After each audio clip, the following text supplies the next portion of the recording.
অনেক মানুষ আমার উপরে রাগ করে যে আপনি ভুলভাল বলছেন, মানুষের ভিতরে মতবাদের সৃষ্টি করছেন। না ভাই, মানুষের ভিতরে আমি ভুলভাল বলিনি, মতবাদের সৃষ্টি করিনি।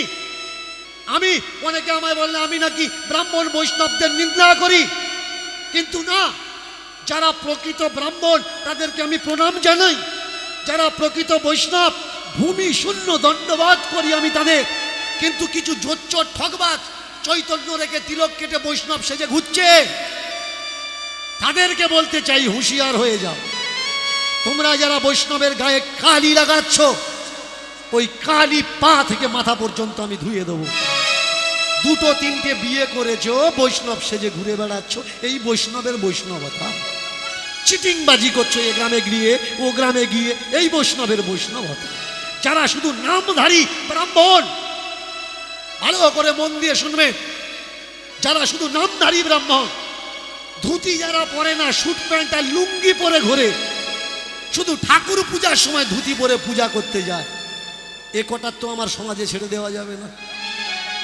তাদের বলতে হবে যে তুমি ব্রাহ্মণ যখন, তাহলে ব্রাহ্মণের মতো চলাফেরা করো। বৈষ্ণব কারা? আমাকে অনেকে বলে আপনাকে বৈষ্ণবেরা সহ্য করতে পারে না। আমি তাদেরকে বলি, যার সহ্য গুণ নেই সে বৈষ্ণব নয়। কাকে বৈষ্ণব বলে জানো? বৈষ্ণব হইতে মনে ছিল বড় সাধ, কিন্তু তৃণাদপি সহিষ্ণু নয়, পড়ে গেলাম বা। ঘাসকে মারিয়ে ধরলে ঘাস যেমন প্রতি উত্তর করে না, যে ভাই মারিয়ে কেন ধরেছি, সরে যা আমার লাগছে। পা সরিয়ে নিলে আবার নিচু মাথাটা আস্তে আস্তে ঘাস যেমন উঁচু করে দেয়, তাকে বলে বৈষ্ণব। যে সহ্য করতে পারে না সে কখনো বৈষ্ণব। এই জায়গায় দুঃখ, এই জায়গায় কষ্ট।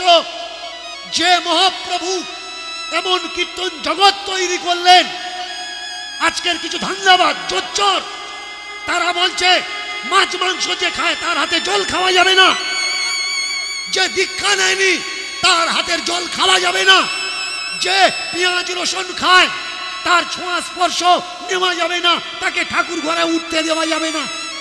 বলো তো ভাই, নিরামিষ আমিষ নিরামিষ আমিষ করে তোমরা যারা লাফালাফি করছো, নিরামিষ মানে কি?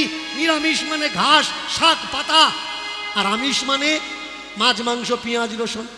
তাহলে মায়ের বুকের দুধ যে ছেলে খায় পান করে, এই বুকের দুধ কোথা থেকে আসে? প্রত্যেকটা মাকে জিজ্ঞাসা করো, সে বলবে রক্ত থেকে বুকের দুধ তৈরি হয়। যার শরীরে রক্তের কমি হয়ে যায়, তার বুকে দুধের সমস্যা এসে যায়, ডাক্তার বলে একটা আয়রনের সিরাপ খাও, তোমার বডিতে রক্তের কমি আছে। তাহলে দুধ, রক্ত থেকে যদি দুধ তৈরি হয়, গরুর দুধ থেকে, গরুর রক্ত থেকে গরুর দুধ তৈরি হয়, দুধ যদি গরুর রক্ত থেকে তৈরি হয়, তাহলে ওই দুধ নিরামিষ কোন অ্যাঙ্গেল থেকে হয় ভাই?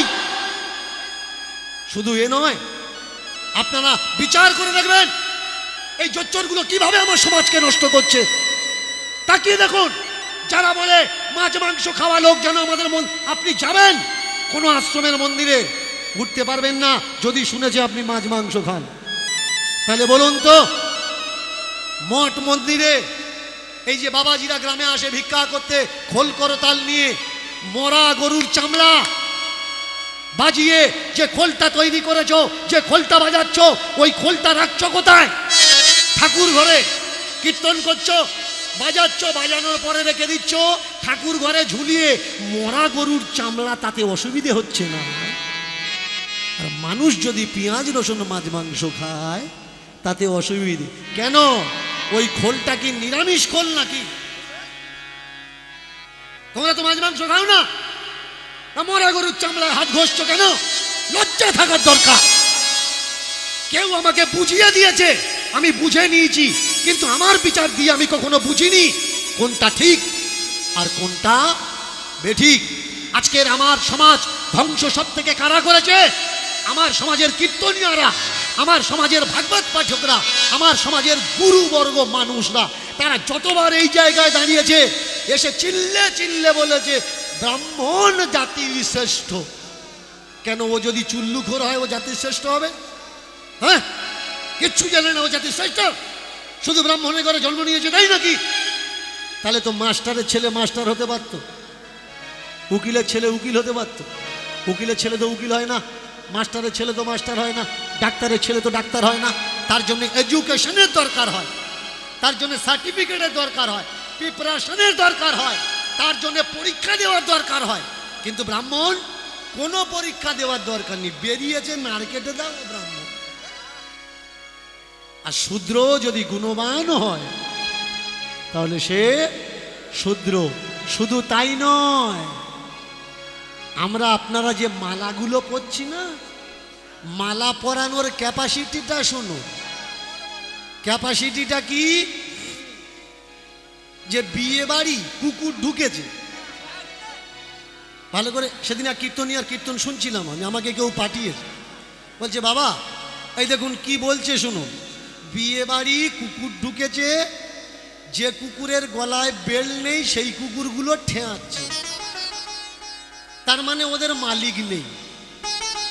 আর যার গলায় বেল্ট আছে তাকে ঠেয়াচ্ছে না, গায়ে মাথায় হাত বুলোচ্ছে, কারণ ওর মালিক আছে।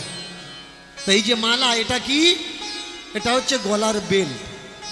কিন্তু কোন সময় বেল্টের নাম করে আপনি কুকুর হয়ে গেছেন বুঝতে পেরেছেন? বলতে চাচ্ছে কি ওরা? কেন মালার জন্য প্রমাণ আর কিছু ছিল না? অন্য কোনো প্রমাণ এক্সাম্পল দেওয়া যেত না? কুকুরের সঙ্গে তুলনা করা লাগবে যে যার গলায় বেল্ট আছে তার মালিক আছে, আর বেল্ট হলো মালা।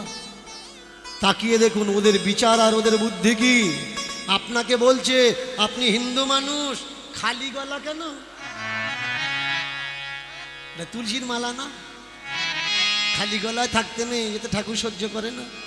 আপনি মালা গলায় নিলেন, এক প্যাঁচ দিয়েছেন বলে ও প্যাঁচে হবে না, দু প্যাঁচ দাও। এবার আপনি দু প্যাঁচ দিয়েছেন, আর কিছু লোক আপনার বাড়ি ঢুকে বলছে দু প্যাঁচে হবে না, তিন প্যাঁচ দাও।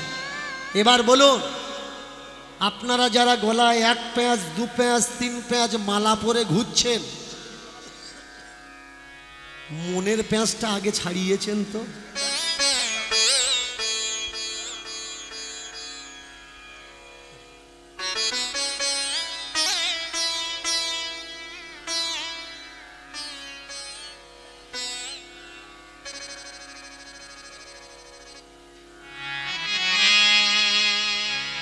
মনে যদি প্যাঁচ থাকে গলার প্যাঁচে কিচ্ছু হবে না, আগে মনের প্যাঁচটা ছাড়া। আর মনে যদি প্যাঁচ না থাকে গলায় কিচ্ছু রাখার দরকার নেই। এগুলো কি? এগুলো ঝান্ডা, সেজে ঘোরা দেখানো শুধুমাত্র। হরি প্রেম, এমন এমন সন্ত মহাত্মা আজও পর্যন্ত পৃথিবীর বুকে আছে, তার স্ত্রী জানে না তার স্বামী কত বড় ভজনিয়া। রাজা জনক, সীতার বাবা, এত বড় ভজনিয়া। ব্যাসেরা পর্যন্ত তার কাছে যেতেন ব্যাসেদের চেক করাতে, তারা ব্যাস কিনা। কত বড় চমৎকার দেখছে।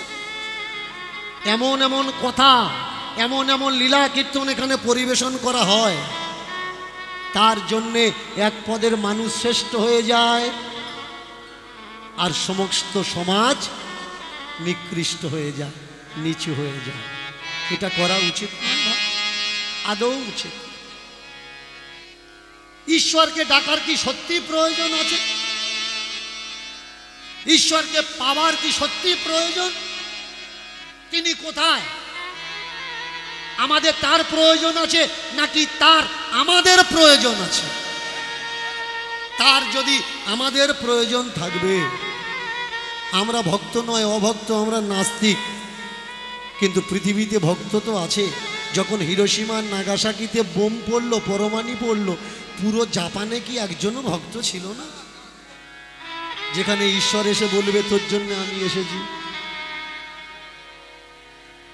আগে দেখতে হবে, আগে বুঝতে হবে সত্য কোথায়, ব্যবধান কোথায়, প্রাবধানটা কোথায়। এর ফিডব্যাকটা, ভায়োলিনের ফিডব্যাকটা বাড়াও, ভায়োলিনের ফিডব্যাকটা প্রচণ্ড কম, ফিডব্যাকটা একটু বাড়িয়ে দাও।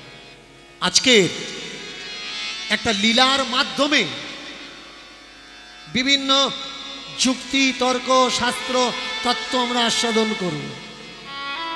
যে লীলা আমরা আস্বাদন করব, সেই লীলার মাধ্যমে আমরা জানব আমাদের জীবনে ঈশ্বরের কতটা প্রয়োজন, আর ঈশ্বরের কাছে আমাদের কতটা প্রয়োজন।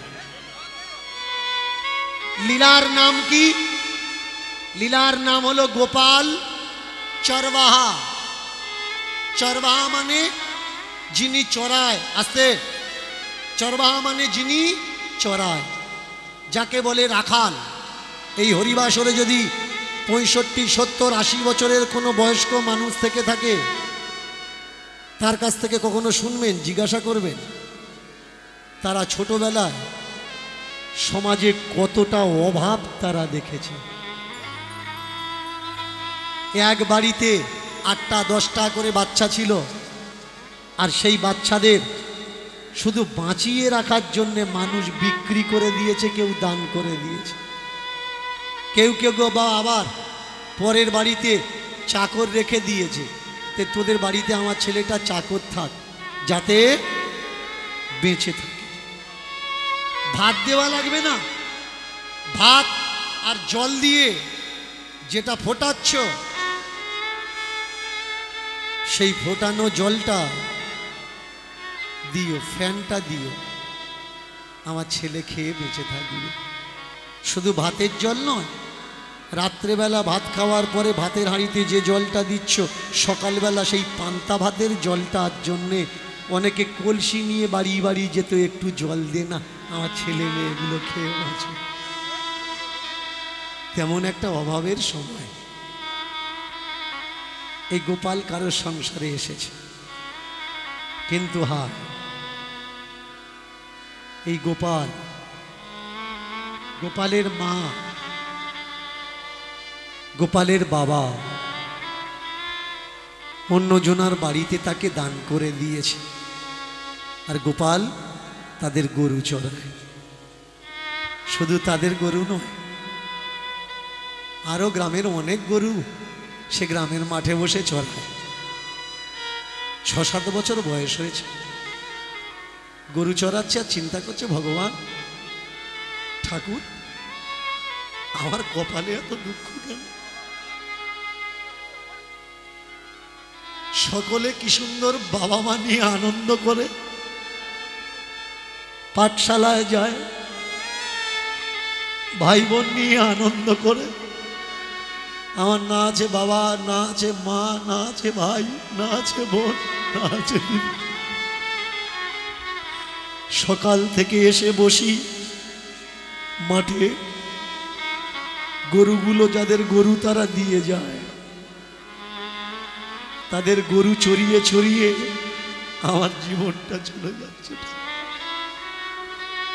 কি এমন কাজ করেছিলাম ঠাকুর, কি এমন কাজ করেছিলাম? হায় হায়, ঠাকুরজিকে বসে বসে নালিশ করছে, আমার কপাল ভালো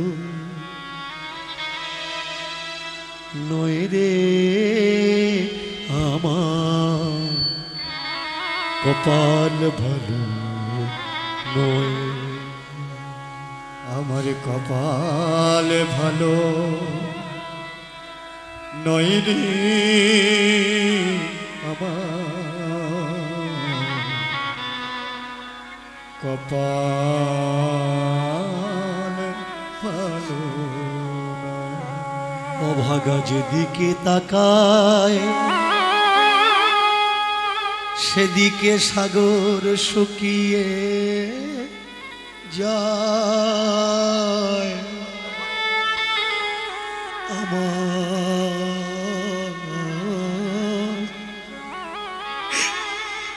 আমার কপাল ভালো, আমার কপাল ভালো।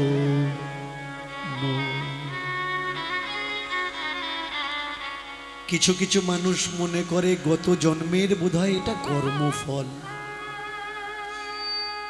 ঠাকুর ঘরে ঢুকে দোষারোপ করে, ঘুরিয়ে দেয়, নিজেকে দোষ দেয়। ঠাকুর গত জন্মের কর্মফল। বাবা এই বক্সটা বন্ধ করে দাও, একদম অফ করে দাও। এটা আমার গত জন্মের কর্মফল। কিন্তু একটু বিচার করুন তো,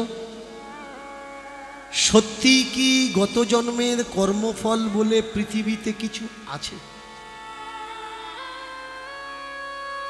শাস্ত্র দৃষ্টান্ত দেয়,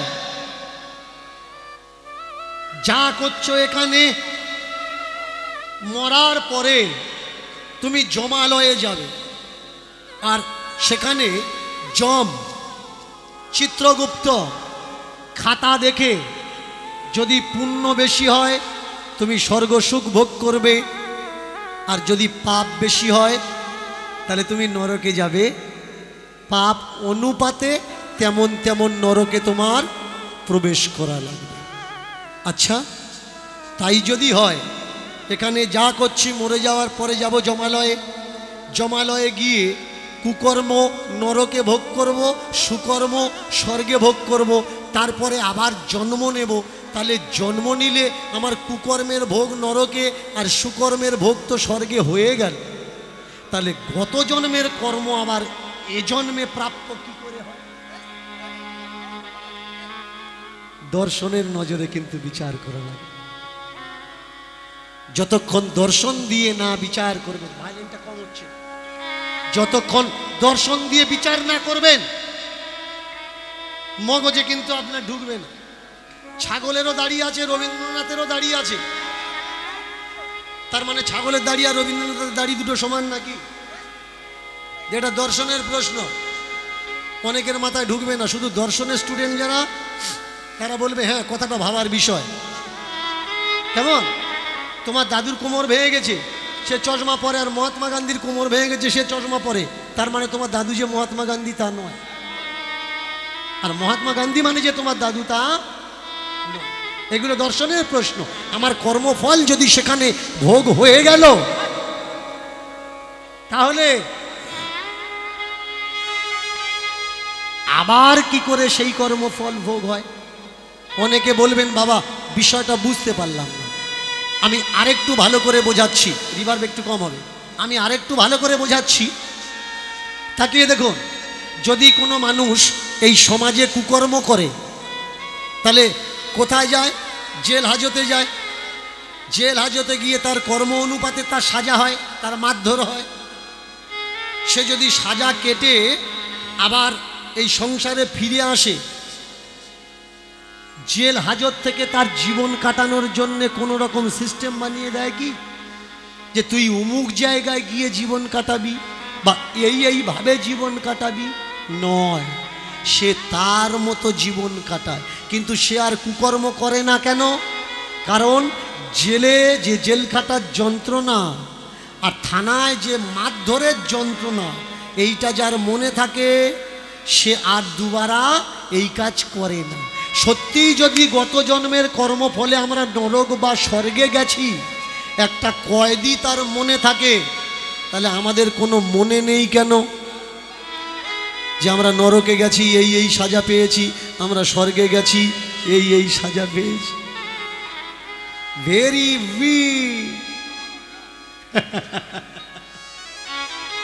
বড় ঘোর সমস্যা।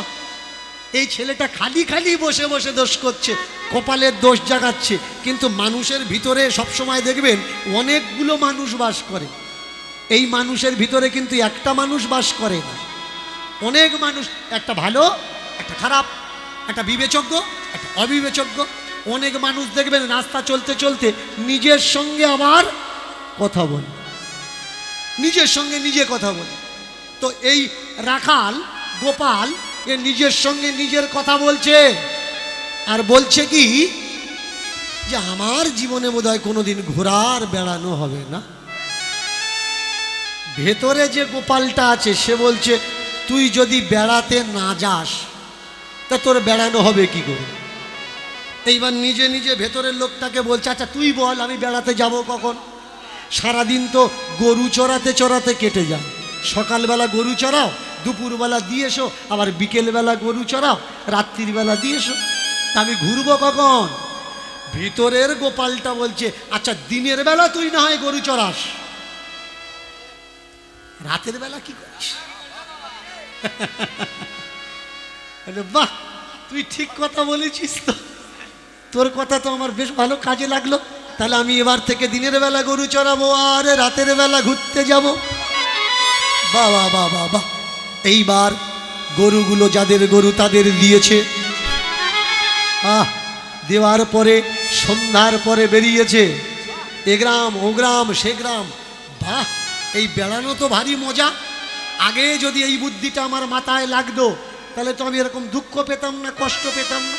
ওই ছোট্ট গোপাল চারবা ঘুরতে ঘুরতে ঘুরতে ঘুরতে সন্ধ্যাবেলায় এমন একটা গ্রামে এসেছে, এসে দেখছে সেখানে অনেক মানুষ একটা মানুষের দিকে তাকিয়ে বসে আছে। আর সেই মানুষটা হাত নেড়ে পা নেড়ে গা নেড়ে কি যেন বলছে, হরে রাম রাম রাম হরে হরে, তুমি রাম হও, তুমি রামের মতো না, তুমি রাম হও। এই হলো তারক ব্রহ্ম নামের সারাংশ। তুমি জপে যাচ্ছ হরে কৃষ্ণ, কিন্তু কৃষ্ণ তুমি হতে পারোনি। তুমি জপে যাচ্ছ হরে রাম, কিন্তু রাম তুমি হতে পারোনি। শুধু জপলে হবে না, সৎ হও, সৎ চরিত্র হও, সৎ। লেখা আছে সতের দোকান, লেখা আছে সতের দোকান। নিচে যেখানে টাকা পয়সা নেয় সেই টেবিলে লেখা আছে সততাই আমাদের মূল ধন। দোকানটা কি? দোকানটা হচ্ছে হোটেল, ফ্যান ছাড়া ডাল তৈরি করে না। সততার দোকান, সতই আমাদের মূলধন, কিন্তু ডালে ফ্যান ছাড়া ডাল মোটা হয় না। দেখেছেন কত সতের দোকান? শুধু মুখে বললে হবে না, যতক্ষণ অর্থ না বুঝতে পারবে সব কিছু পড়া ব্যর্থ। যদি না বোঝো তুমি সেই পড়াশুনোর অর্থ, আগে বুঝতে হবে যে জপছ কি জপছ তুমি। ওই নামের ভিতরে বলা আছে কৃষ্ণ, তুমি কৃষ্ণ হবে কি করে? এইবার শুনুন, তুমি কৃষ্ণ হবে কি করে? একটা হচ্ছে অনুসরণ আর একটা হচ্ছে অনুকরণ। অনুসরণ কি? তার দেখানো পথে আমি চলব। আর অনুকরণ কি? তার মতো আমি হব। আমি মিঠুনকে ভালোবাসি, তার মানে মিঠুনের মতন চুল কেটে ঘুরবো, জুলপি রাখবো না, চেঁচে ফেলে দেবো। এ বড় ভয়ঙ্কর। একটা সময় দেখা যেত গ্রামে গঞ্জে ছেলেরা মিঠুন সেজে ঘুরে বেড়াচ্ছে, বচ্চন সেজে ঘুরে বেড়াচ্ছে, এখনো পর্যন্ত সব হিরো হিরোইন সেজে ঘুরে বেড়াচ্ছে। এ না বলে পারা যাচ্ছে না। তৎকালীন সময়ে এত হিরো হিরোইনের মানে অনুকরণ করার মতো ছিল। একটা সিনেমা হলের পাশে একটা সেলুন ছিল, সেই সেলুন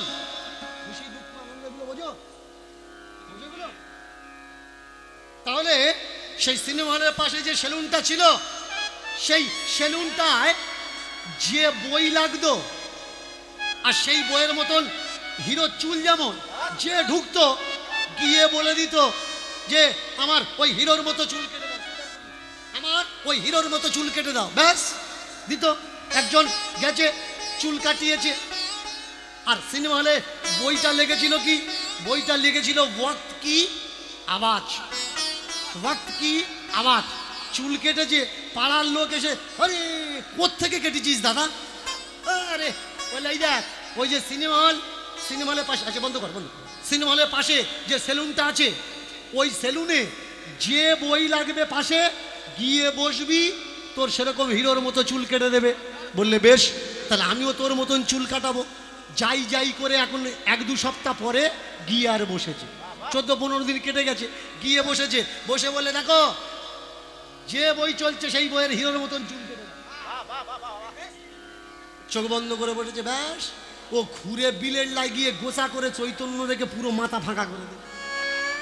বলে কি সর্বনাশ করলে? বলে গিয়ে দেখো কি বই লেগেছে। ও সর্বনাশ, গিয়ে দেখে চলছে নিমাই সন্ন্যাস। যদি শব্দার্থ কেউ না বোঝে, শব্দের অর্থ যদি কেউ না বোঝে, তার জীবনটা কিন্তু এইরকম বরবাদ হয়ে যাবে। হরে কৃষ্ণ কৃষ্ণ কৃষ্ণ হরে হরে, হরে রাম রাম রাম হরে হরে। কৃষ্ণ রাম কৃষ্ণের কি হবে? কৃষ্ণের সংসারকে বাঁচানোর জন্যে যদি ইন্দ্রের খিলাফও চলা লাগে, তুমি ইন্দ্রের খিলাফ দাঁড়িয়ে যাও। সংসারকে বাঁচাতে গিয়ে যদি দেবী দেবতাদের খিলাফ তোমার দাঁড়ানো লাগে, তুমি তাও দাঁড়াও, কিন্তু সংসারকে তুমি বাঁচাও। রাম হরে রাম রাম কি দেশ আর দশ, নীতি আর আদর্শ ঠিক রাখতে গিয়ে যদি গর্ভবতী স্ত্রীকেও ত্যাগ দিতে হয়, তুমি তাকেও ত্যাগ দাও, কিন্তু দশের সামনে, দশের জন্যে তোমার যেন কোনো অসুবিধা না হয়। এইটুকু ছোট্ট সারাংশ আমরা আজকের কেউ বুঝতে পারছি না।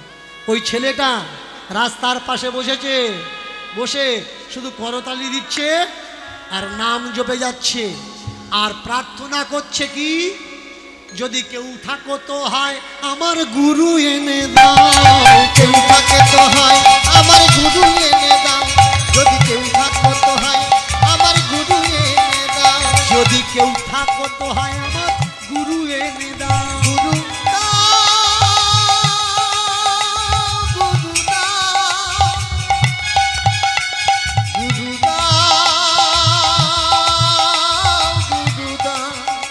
যদি কেউ থাকো তো হয় আমার গুরু এনে দাও, যদি কেউ থাকো সে হয় আমার গুরু এনে দাও, যদি কেউ থাকো তো হয় আমার গুরু এনে দাও, এনে দাও এনে দাও আমার গুরু এনে দাও, এনে দাও এনে দাও আমার গুরু এনে দাও, এনে দাও এনে দাও আমার গুরু এনে দাও, এনে দাও এনে দাও আমার গুরু এনে দাও।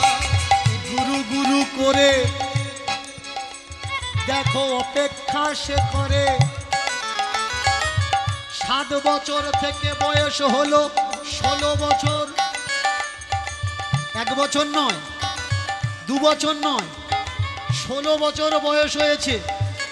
আর প্রত্যেক দিন গরু চড়ায়, একটা নাম নেয় রামকৃষ্ণ হরি রামকৃষ্ণ হরি, উলুধ্বনি উলুধ্বনি রামকৃষ্ণ হরি রামকৃষ্ণ হরি রাম রামকৃষ্ণ হরি রামকৃষ্ণ হরি রামকৃষ্ণ হরি রামকৃষ্ণ হরি, বলে রামকৃষ্ণ হরি রামকৃষ্ণ হরি রামকৃষ্ণ হরি রামকৃষ্ণ হরি রামকৃষ্ণ হরি, রামকৃষ্ণ হরি রামকৃষ্ণ হরি রামকৃষ্ণ হরি রামকৃষ্ণ হরি রামকৃষ্ণ হরি, হরি হরি কয় আর রাম রাম কয়, হরি হরি কয় আর রাম নাম কয়, হরি হরি কয় আর রাম নাম কয়, হরি হরি কয় আর রাম রাম কয়, হরি হরি কয় আর রাম নাম কয়, হরি হরি কয় আর রাম রাম কয়, হরি হরি কয় আর রাম নাম কয়, হরি বল হরি বল হরি বল হরি বল হরি বল হরি বল হরি বল হরি বল হরি বল হরি বল হরি বল হরি বল। হরি বল। বলছো না, শুধু মাথা নাড়ছো কেন? যেখানে হরিবোল হরিবোল হয় আর যদি কেউ মাথা নাড়ে বলছে না, তার মানে সে কে? 4 জনের কাঁধে একজন উঠেছে, 4 জন বলছে হরিবোল হরিবোল, আর একজন শুধু মাথা নাড়ছে, তার মানে ওকে মরা। মরা মানে আমরা বলার দরকার, কিন্তু কেউ বলছি না, বলতে হবে। হরিনামে আসলে কি লাভ হয়? এটাই তো লাভ। বাড়িতে থাকলে যত জ্বালা আর জ্বালাতন, কিন্তু এখানে আসলে কীর্তনিয়া আপনি বলুন বা না বলুন, আপনাকে বলিয়ে তবে ছাড়বে। আশেপাশের সঙ্গ, সাধু সঙ্গ, বৈষ্ণব সঙ্গ, পণ্ডিত সঙ্গ আপনাকে হরি